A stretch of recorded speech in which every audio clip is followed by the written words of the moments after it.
Hello everyone. आज हम class 6 का chapter the king and the tree goddess के बारे में पढ़ेंगे। इस स्टोरी के राइटर हैं Ruskin bond. About the author, Ruskin bond is an award winning Indian author of British descendant. He has written over 500 short stories, especially for children, like Angry River, The Blue Umbrella, Ghost Trouble.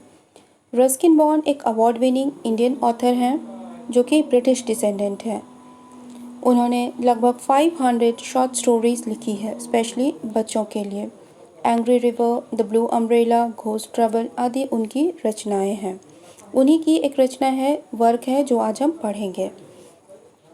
Before you read, we see many plants and trees around us. Can you name few trees which are worshipped during festivals? Why do we think we do so? Let us read this story about a tree goddess who lived in a deodar tree. हम अपने आसपास बहुत सारे पेड़ पौधों को देखते हैं।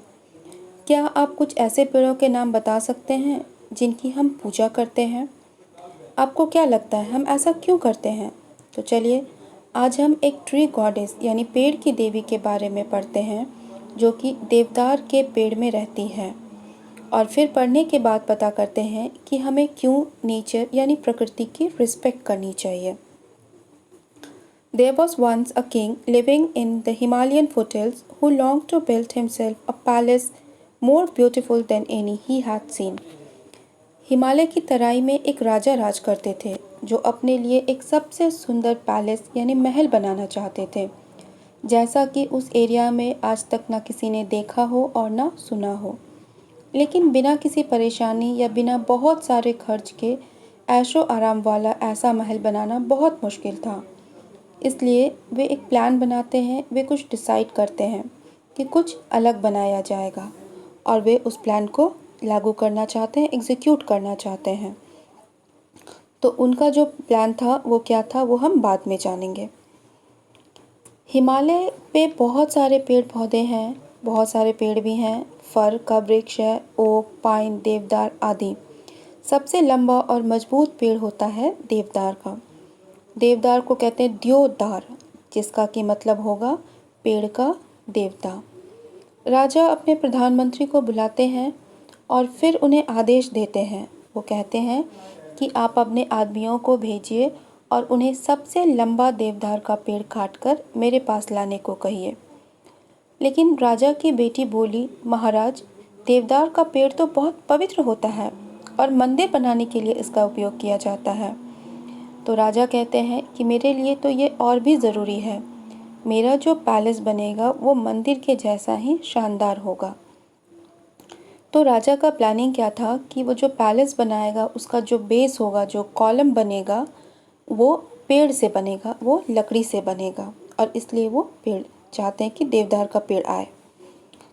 उसके बाद प्रधानमंत्री अपने 30 आदमियों को इस काम में लगा देते हैं, जो बहुत जल्दी ही रिटर्न आते हैं और वे कहते हैं कि राज्य में देवदार के बहुत सारे पेड़ हैं, लेकिन सब सैनिक मिलकर उन पेड़ों को उठा के नहीं ला सकते और ना ही उन्हें घसीट कर लाया जा सकता है, क्योंकि रास्ते में बहुत सारे जंगल हैं और शहर भी पड़ते हैं। जब राजा को ये बात पता चलता है तो वे अपने बेटे को बुलाकर कहते हैं कि तुम अपने घुड़सवारों को लेके जाओ और घोड़े की मदद से पेड़ को काट के ले आओ, क्योंकि पेड़ बहुत ज़्यादा है और उन्हें काट के लाना आसान नहीं हो पाएगा। राजकुमार घोड़े को लेकर जाता है। वह कुछ दिन के बाद वह भी खाली हाथ आता है और राजा से कहता है कि घोड़े भी उन पेड़ों को 1 इंच भी हिला नहीं पाया। हमने बैलों से की भी मदद ली, लेकिन वो भी संभव नहीं हो पाया। तब राजा को बहुत गुस्सा आया। वो कहते हैं कि ठीक है, मेरे उद्यान से कोई ऐसा पेड़ खोजो जो जंगल के पेड़ों की तरह बड़ा हो, और मुझे यह काम 7 दिन के अंदर चाहिए। बहुत खोज के बाद उन्हें एक देवदार का पेड़ मिलता है जो कि शहर से बहुत दूर नहीं था। आसपास के गांव वाले उस वृक्ष की पूजा करते हैं, क्योंकि वहाँ उस पेड़ पे एक देवी का निवास स्थान, मतलब कि एक देवी उस पेड़ में रहती थी।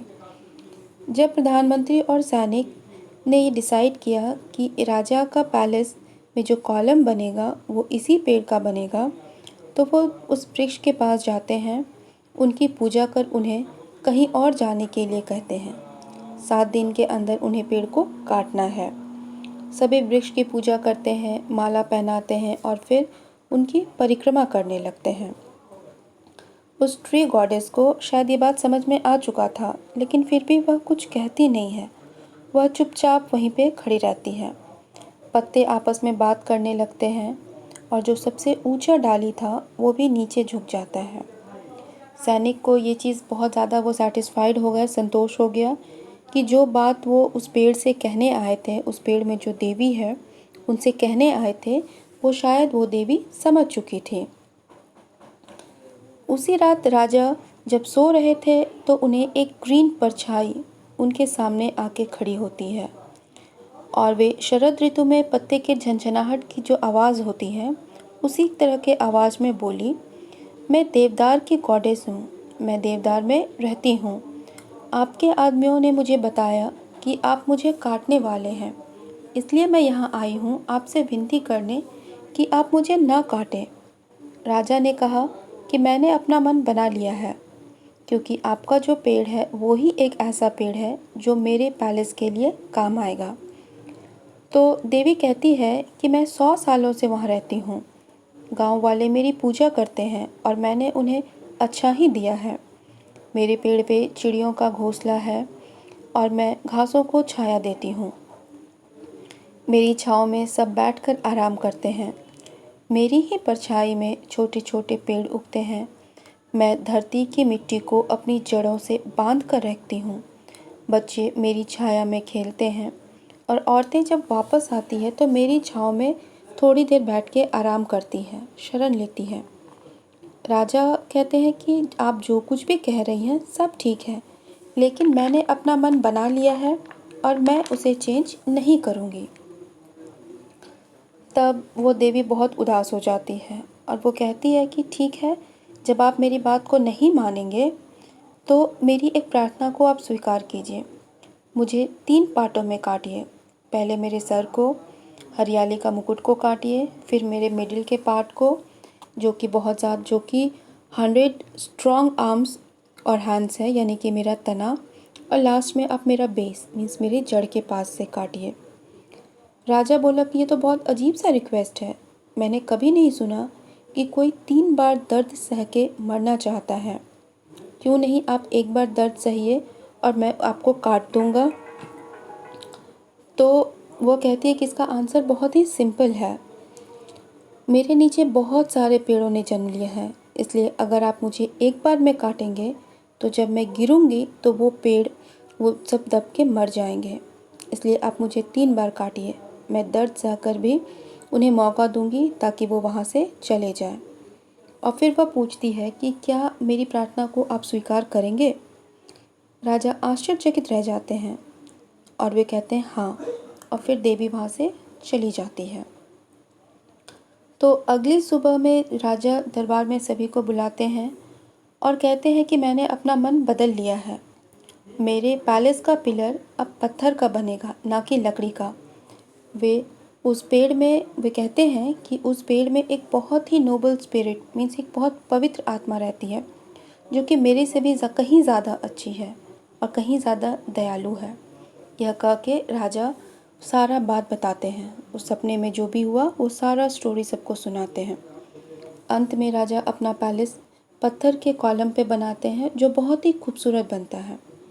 और वहीं पे पास में वो एक ब्यूटीफुल बहुत सुंदर सा पार्क बनवाते हैं, जहाँ बच्चे खेलते हैं। बहुत सारे पेड़ लगे हुए थे, बस हरियाली ही हरियाली थी। राजा से एग्जाम्पल लेके अब कोई भी उस राज्य में लकड़ी को नहीं यूज़ करता था घर बनाने के लिए। सब पत्थर से घर बनाने लगे और देवदार के पेड़ जो हैं वो फ्री होके जंगल में बढ़ने लगे। तो स्टूडेंट्स, हम इस स्टोरी में क्या सीखते हैं कि हमें पेड़ों को नहीं काटना चाहिए, क्योंकि पेड़ हमारी जीवनदायिनी है। वो हमारी ही नहीं, धरती पे रहने वाले जितने भी जीव जंतु हैं वो किसी न किसी तरह से पेड़ पे ही निर्भर करता है। इसलिए हमें पेड़ की पूजा करनी चाहिए और उनके रिस्पेक्ट करनी चाहिए। आई होप आपको स्टोरी समझ में आ गया होगा। Thank you.